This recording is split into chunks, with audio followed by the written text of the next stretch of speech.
Hello, everybody. It is Wednesday, the 15th of April. I want to talk about my energy, my choice. In the physical, we already have the rule of my body, my choice, which I think is true. Yeah, you have the autonomy of body, that it is yours.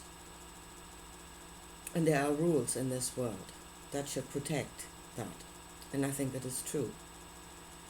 But if we are going into this beautiful world of connections, I think it should also be my energy, my choice. Because in the end, it is your energy. Every bit as much as it is your body. So should it be your choice then? I want to talk about a few things here. I watched the Inspired channel yesterday, and to be honest, I didn't watch the whole thing yet, only the first 20 minutes of it, but even in that, there were already 2 points where I said, hold on a minute. That's not going to work. That is not right. But we are being led. Here's the thing. We are being led by our emotions. When we are saying we're puppets on a string, those are usually emotional strings that they are pulling. I want to show you this here, and that is how we must be really aware of our energies, of our emotions, how to use them correctly, not to be led by them and not to be run away by them, that our emotions run away with us, because we should be the master of it. We should be the master of our energies, whatever the I is then, that's another question, but there is an I that should be in control of the energetic body. Now, instances where our emotions run away with us. I was thinking about greed and about gratitude, and again, understanding exactly what it is they're doing, what function they have in the whole energetic body, because it is made out of parts and every part has got a specific function. Yeah, so to function correctly, you would need to know what the functions are. So gratitude and greed. And here I wanted to ask, do you believe in fairy tales? Because there's this fairy tale in Germany, anyway, I know it's there, of this pot of porridge. This woman that has a pot of porridge.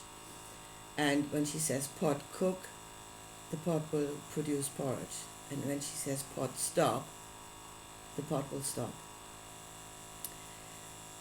And one day the woman goes out for the day, and her daughter's alone in the house, and she says pot cook because she's hungry. And then she can't remember what to say to stop it. And then the pot overflows. It fills the house, it fills the street, it fills the village.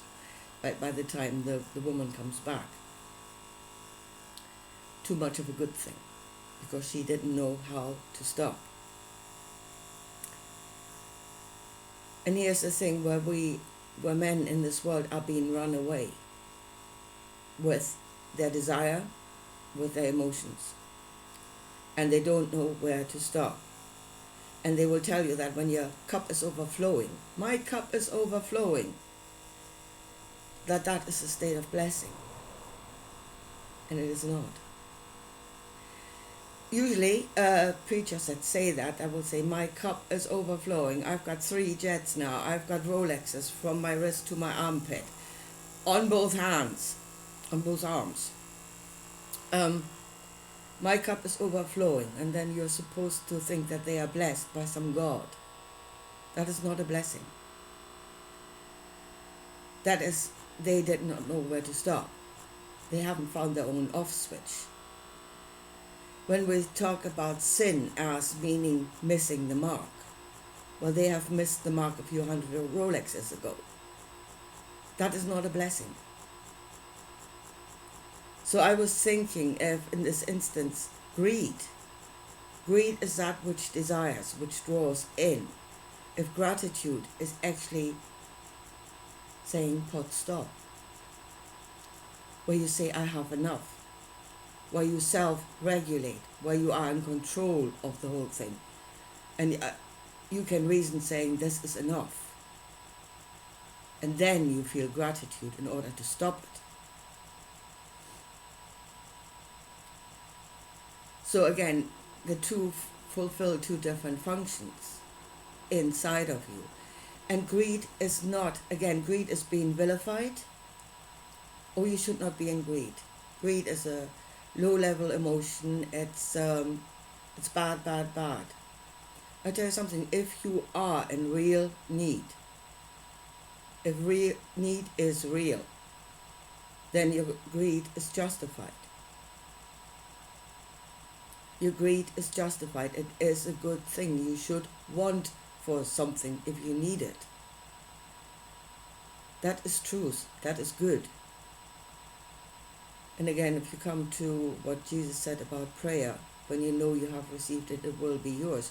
But once it is yours, once it is enough, then you should feel gratitude. So what happens if you feel gratitude from the start? Are you stopping it? I'm not saying it is like that. I'm just wondering. Because we need to work this correctly. And as I said, we need to learn how to get into a thing. We also need to know how to stop it. Because too much of a good thing is definitely not a blessing. That is where you start missing the mark. You're going back into darkness.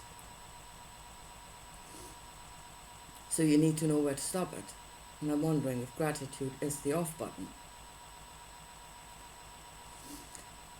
But again, we are being led. That those are men, they are not blessed by God. That is not a blessing. Those are men that have lost control of their own energies, and they're being driven by their own energies instead of being the master of them.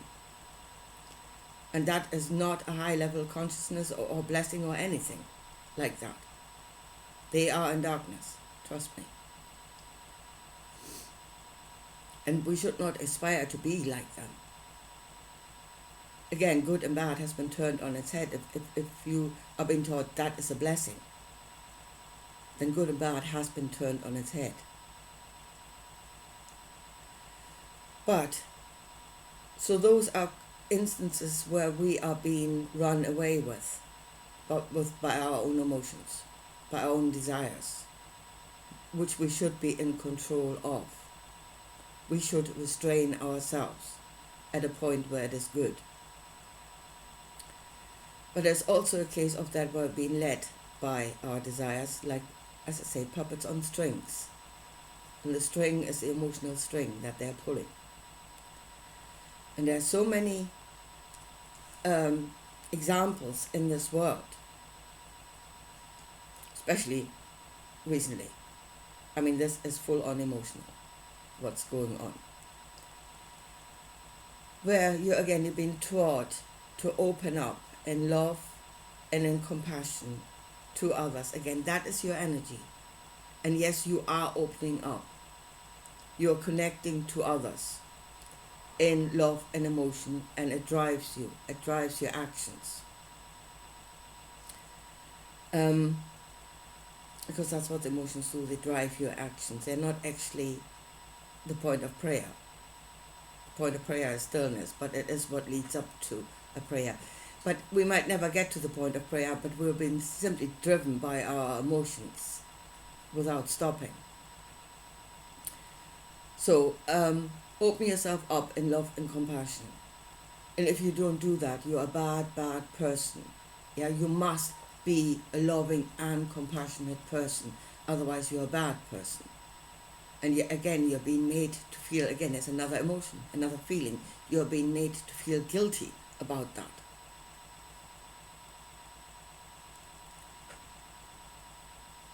Your energy, your choice. And if you are, like we are now in countries where we said we should open up in love and compassion, there are people out there in need, and we have to indiscriminately let everybody in. And that is actually what was said when Jesus said, I am the door. He wasn't talking about himself. He always said, the Spirit is speaking through him. Yeah? That was love and compassion speaking. I am the door through which all can enter in. It's your door, folks. It's your doors. You can shut it, and you have a right to shut it. It's your door. Anyway, so we're being led. They're pulling on these strings. We're being made to feel guilty if we're not in love and compassion. We're indiscriminately letting everybody in, and what is the outcome? Again, there's discernment. Yeah, it is not black and white. There were those that were in actual need. Yeah, and you, let them in. But definitely there were those that came into our countries that here I know that certain ethnic groups came here and then promptly started creating mafia-style drug gangs all over the place. We know there are those that came in and started creating grooming gangs that preyed on young females in our countries. Why should we indiscriminately open ourselves up to them in love and compassion? Why should we feel guilty if we don't feel compassion with somebody that comes to perform a criminal act and to hurt you? Why should you feel guilty when you close yourself off from that? Withdraw your energy. Say no. And again, switch into another energy, which is severity. Yeah? A feeling of anger, because there is injustice, because there is wrong, and then severity. Go up against them with severity.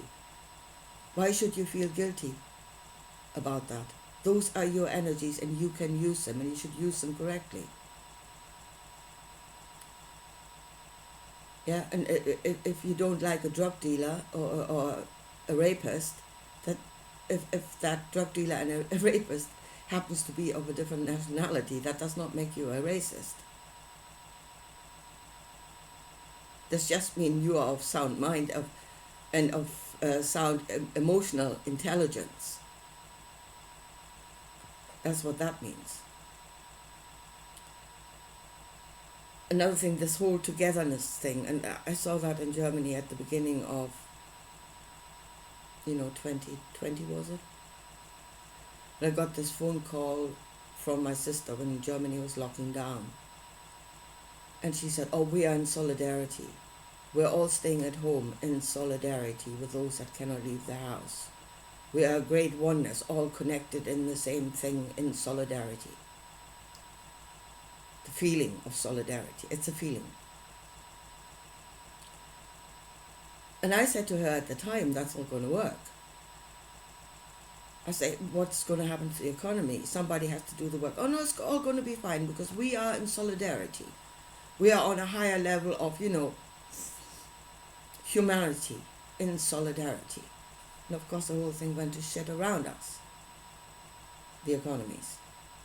Businesses went down, the whole thing just went, it still hasn't quite recovered, I would say. Again, being in an emotion or in a feeling state with the brain firmly switched off. But they two have to come together. Those are two different perspectives. They're two different ways by which you know what you're in. One is reason brought to you by your five senses, which, that is the ego. Oh no, that is the ego. You can't be in that. Bullshit. You can see what's going on around you. Yeah, darlings, it is real. Trust me, it's real. So you should, and if things go around, your reason tells you you're on the wrong path. Oh no, be a fluttering being of light. Stay in your emotion. Be love and compassion. Be in solidarity. Be connected. And feel guilty if you don't. No, you shouldn't feel guilty if you don't. If your reason tells you you shouldn't be there, you shouldn't feel guilty for not being there. Your reason should tell you, close that door. Bring those emotions back in. Go on a different emotional path.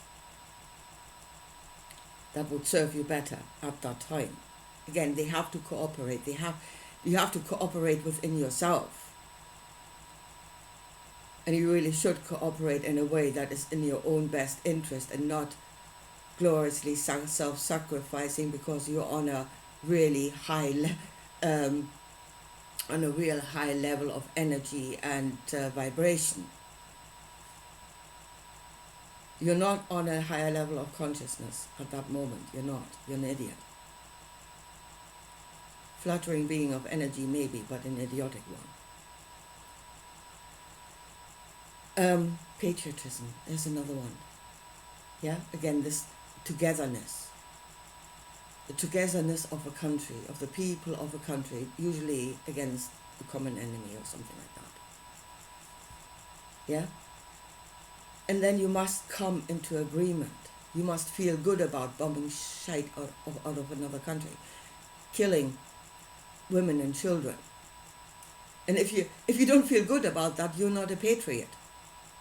And then conscientious objector, I mean, that was a dirty word here, definitely, during the First and Second World War. People that actually followed their own conscience were somehow the lesser human beings. People that stood up and said killing is wrong were the lesser human beings. And everybody should feel that they are the lesser human beings. Again, they're pulling your strings. They make you feel in a certain way. You should feel that they are lesser human beings because they're standing up for their own conscience, which was actually the correct knowledge of right and wrong as far as I'm concerned. You should not kill, especially not in that way.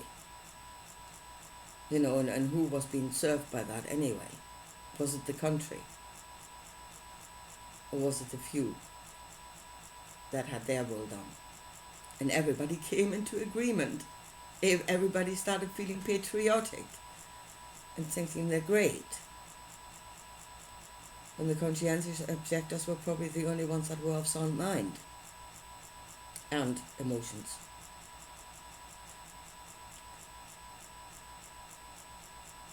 So it's this false feeling of shame and guilt when it actually shouldn't be there, when you're actually right. But others make you feel guilty and others make you feel shame because they are in the herd. They're already trapped in that. Yeah, it's the herd right. Should you feel guilty of not being in the herd that is running toward the cliff and is about to jump off it? And this is mastery of self. I mean, even those that are in the herd need to wake up about their own emotional state and whether it is actually right to be in that emotional state at that moment. Oh, it's a higher vibration. It's a higher vibration. You're on a higher level of consciousness. No, you're not. No, you're not. Love and compassion given to the wrong person is not a higher state of consciousness. Means you have no discernment. You have no control over your own energies. Which, as I said, your energy, your choice.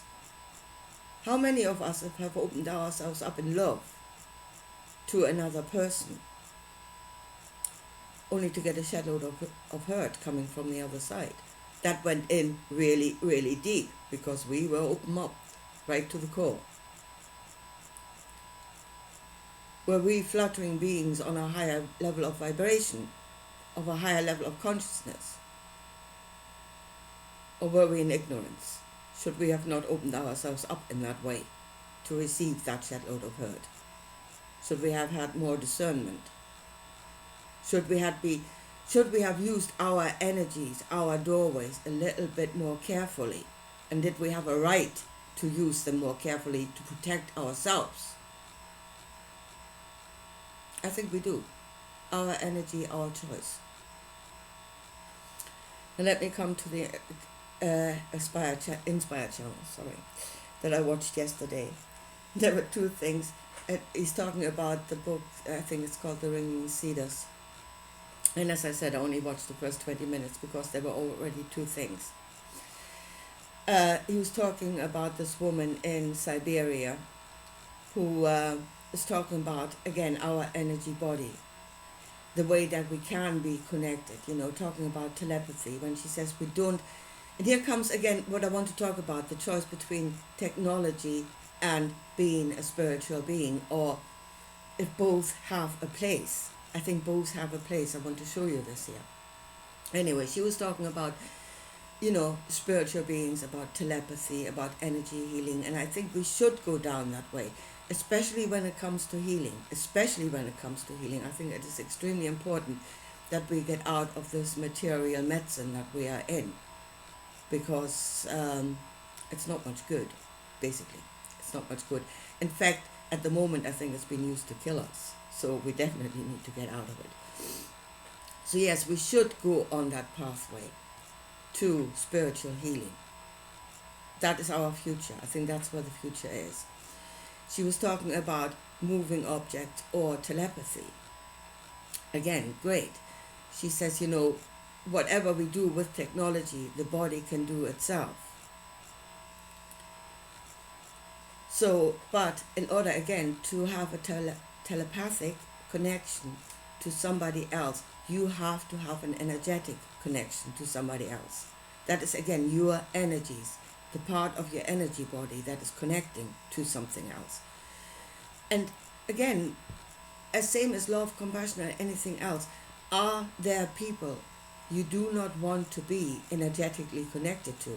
I mean, you don't want to be physically connected to them. You don't want to be physically in the same room with them. Should you want to be energetically connected to them? And do you want to have a telepathic connection to them? And if there's people in this world, most likely that you do not want to have that deep a connection to, I think technology is still very helpful, because you would still have the option of sending them a text or an email, if you don't want that deep connection with somebody else. So yeah, I think both have their place. And again, if you have the technology, you actually have a choice. You can connect in another way that does not involve your energy body. So I think they should both exist, because that gives you choice. And then the last thing, I really had to laugh about that. This woman in Siberia apparently is going into the forest, and she says, I don't worry about my food, and it was this instant where the squirrels would come to her and bring her food, nuts and mushrooms and stuff, and whatever she needs as food. There's actually an incident of that in the Bible, where a prophet is sitting at a river and the crows bring him the food. And then we're talking about, great connection with nature. Yeah? And nature giving to you. And again, the instance for one person to have that connection at that moment might be, I would say it's lovely. Although I still feel somehow very deeply that I should be feeding the squirrels and not the squirrels feeding me. But okay, there could be a moment of giving and receiving, and a feeling of deep connection with another consciousness. And that is great. But again, start engaging your brain. Yeah, you feel this is great. You want a connection. That is your feeling side of it. Don't let it run away with you. Start engaging the other half of yourself. That might work for one person. Yeah. I would pity the squirrels if they had to find food for 8 billion people. Yeah. And 8 billion people might feel that is a great connection. We're fully connected to nature again. I wonder how the squirrels would feel about that if they had to run themselves ragged providing food for 8 billion people. Yeah? I wonder how great the squirrels would think the whole thing actually is if you enslave them to bring your food. So, again, another incidents where you create a picture solely based on feeling and really not engaging your brains. which are a part of you. Yeah, and as said, you need to have cooperation within yourself. Your feelings and your rational mind have to cooperate to create a full picture, which obviously is not happening in the squirrel instance. So again, I'm wondering, because I'm sitting here wondering, do I want to go back to the Stone Ages? Do I want to have a connection to nature to a point where I tear everything down and sit in the forest on nuts and mushrooms? I don't think so. Do we have to tear everything down? Do we have to do away with technology and become fully spiritual? Or can both have a purpose? Were there instances where spirituality, where our energy body will serve us, can be good, build connections, where we want to build connections, where it can lead to healing? But again, do we need another choice where we can close ourselves off? And just because we're closing ourselves off doesn't mean we have to stop functioning completely. We could go back to technology. It can serve us where we do not want to be directly connected to something else. Then we'll have a choice. If we have only one or the other, we don't have a choice. That's actually taking away choice. If you have just technology, then the only way you can connect to another, the only way you can function in this world is by technology. If you only have spirituality, then that is the only way you can function. And then you have to open yourself up. You have to connect your energies, even if you want to or not. And here's the last point, and that is nature. The natural connections in nature. When we want to go back to nature. I said it so many times, look at the neurons in your brain, the web that is in there. Look at the stars through a energy reading telescope, and you see the connections that are there. Not every point is connected to everything. There are connections between points, yes, and sometimes you have stronger connections and sometimes you have weaker connections. You can see that in the pathways of the neurons. Yeah, sometimes stronger, sometimes weaker, but no point is connected to everything. That is not how the web is built. Connections are being built where they serve, where they are good, where the energy that goes back and forth on those connections serves both points, not just one. It's not just one giving, and the other receiving, but it should be that it serves both points. That is the natural web. And again, not one point is connected to everything. So there is other points that this point has no connections with. Why? Because it chose not to, because the connection is not beneficial. So there is no connection. That connection either was never built or was severed at some point. I mean, if you go again by your rational mind, if you go by reasoning, you might never even build those connections to start with, because at some point you might go forward tentatively, and at some point you get a feeling, whoops, I shouldn't be there. There's something wrong. I should retract. That is nature. That is true nature. It is choice. Nature is choice. Nature is not black and white. Nature is choice. And again, let me say it again. We say my body, my choice. We should say my energy, my choice. You need to know what it is you're doing. You need to understand your energies. You need to judge them correctly. You need to use them correctly, especially your emotional energies. Be of sound mind how you use your emotional energies. Again, bring the two together. You need to understand yourself. You have to have mastery of self, and then have self-determination. One last time, my energy, my choice. And that is actually nature. That is what happens all over nature. That is the truth. That is the underlying reality that we should build again when we were in truth. Anyway, folks, here. No, one last thing. That is the third thing the Inspired channel said. Sorry, let me just hang this in here.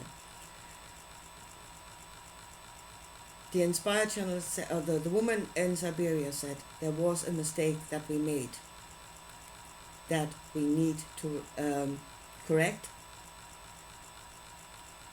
in order to get to this prime reality, to the real reality, to the good reality. What is the mistake we made? Religion. Because religion says you must serve one point: body, mind, and emotions. And that's again, you must open yourself up, and if you don't open yourself up, you are in sin. And that was the wrong teaching. And that is the teaching where you are the slave and you must open yourself up. And if you don't open yourself up, you are going to be judged. By what? By the one that wants to receive everything. Again, let reason show you how this actually works. You're being made felt guilty for not opening up because it serves the one that you do. And then, glory, hallelujah, we should all do it. No, we should not. That was the mistake that we need to correct. And again, that would lead back to choice. Own personal choice. And it is not sinful to choose for yourself. In fact, that is probably the only way that you hit the mark correctly and you're not in sin. There's a mistake that we need to correct. And we need to see the web correctly. The web of life. And we need to function in it correctly. And that's not every point everything is given to one, and it's not everything is connected to everything else. Anyway, okay, I leave it at that for today, and I talk to you again soon. Bye.